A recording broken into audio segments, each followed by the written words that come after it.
হরিনামের পরিণাম। ভবানী প্রসাদ মজুমদার। আমার পাখি আজব পাখি, করবে হরিনাম, দেখে যান গো বাবু মশাই, 100 টাকা দাম।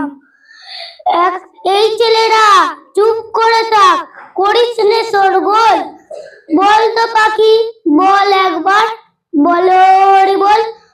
সত্যি পাখি বল হরি বল, বলেই দিল জোরে। বংশী বাবু 100 টাকায় নিলেন খাঁচা ধরে। বাড়ি ফিরে সবাইকে জড়ো করলেন ডেকে, জোড়া 50 লোকের মাঝে বললেন জোরে হেঁকে, এই যে পাখি দেখছো সবাই মথুরায়ের নাম, এই পাখিটাই দেখবে কেমন করবে হরিনাম। এই ছেলেরা চুপ করে থাক, করিস রে শোরগোল, বল তো পাখি বল একবার, বলো হরি বল। পাখি কিছুই বলে না তো, চুপটি করেই থাকে। বংশী বাবু রেগে মেগে বলেন তখন তাকে, এত করে সাজছি তোকে, বাড়লো কি তোর দর? দোয়াই পাখি বল হরি বল, নইলে খাবি চর।